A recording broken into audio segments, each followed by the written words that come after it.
what got you started into MMA and BJJ specifically? I was really interested in I was always practicing martial arts when I was a kid. I was always into my family was always into it. And when I saw the first UFC, I thought it'd be pretty cool if I get into it one day. And then, I started doing jiu-jitsu from the Camargos in 2000, and I got started from there. How long did it take you to get your black belt from when you started? I had 9 years. I started in 2000. I got in 2009.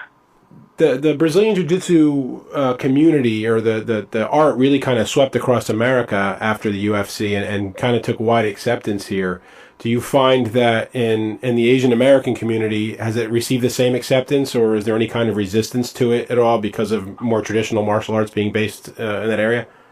Yeah, I don't think Brazilian Jiu-Jitsu is as popular in the Asian American community. It's predominantly probably Taekwondo or like karate or like some type of kung fu. Right. And not too many martial jiu-jitsu schools in the Asian community.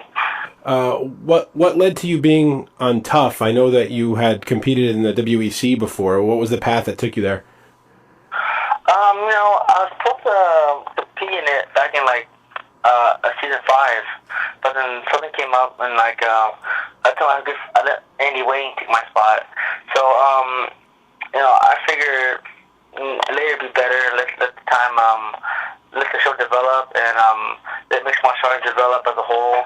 And I think now at school it benefits me more to do TUF now than then. I have to say for myself, this season of TUF is probably my favorite one yet. I've really enjoyed it. Oh, really?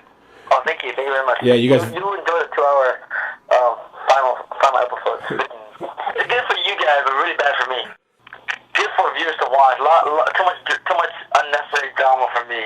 How much of that goes on in the house is really like it seems to me a lot of it could be in the editing, how a person's made to look. Watching it back, do you feel that the editing has affected what's gone on a lot? For the most part, no. But I think I really try to stay out of trouble and stuff like that. But in the next episode, they find some way to like edit me, kind of make me look a little shady. But you're just gonna watch and see, and I think you'll see what I'm talking about. I really do my best to keep my composure. I get pretty pissed off, but I mean, I do my best to really stay very calm and zen. When I saw the thing between Koscheck and the male nurse guy, I had seen that on the show, and then I saw an unedited version. I forget where on the web, but it certainly looked a lot different when they showed pieces that they had cut out. You didn't feel as bad about Koscheck's behavior after seeing that. Yeah, because I think Koscheck, all he was trying to do is just protect the Armenians, from Tate. Right. They just backing him up, and then he just kept running his mouth, and Koss warned him, and he just kept on running his mouth, and Koss actually tried to choke slam him. And can you tell me, in your opinion, when you came into the show, who looked like the toughest guy you might have to compete against when you watched at the beginning, and who grew the most in the time that you were there? I think the guy who grew them. While I was there, I didn't get to see all the fights, but now I get to see it. I think the guy who grew the most, I'll say Dane Stayers. Right. I would say grew the most.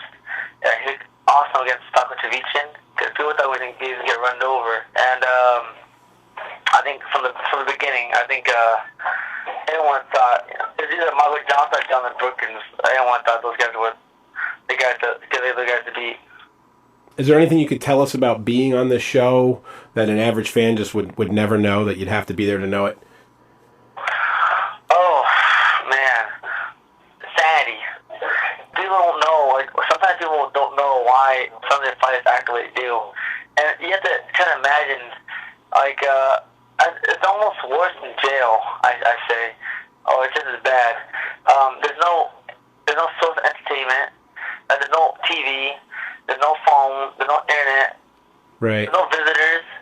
And all there is two guys, 14 guys full of testosterone, just trying to, get at each other, trying to fix his brain. And with all that being said, you still have to remain calm and composed. I think I did a decent job. I think you'll see the final episode. You'll see what I'm talking about. Yeah, so far it seems you have, so I'm really interested. In your opinion, who wins in the GSP Koscheck fight? Do you have an opinion on that? I think that Josh Koscheck has the best chance of being George St. Pierre. Right. And I like George. I get to meet George St. Pierre. I think he's a gentleman. He's a great guy. I really got to know Josh Koscheck, and so I'm really rooting for him. Dana White gave you some flack in your cornering in the Wilkinson fight. Regardless of what he says, your guy won. But did you have much interaction with Dana when you were on TUF, and did he leave you with any impression? I didn't get to meet him too much, but the times I did, it seemed like he was really fond of me. It seemed like, he talked to me a lot. It seemed like he kind of liked me, yeah. Well, that's good. I mean, for the short time that I got to talk to him, Right.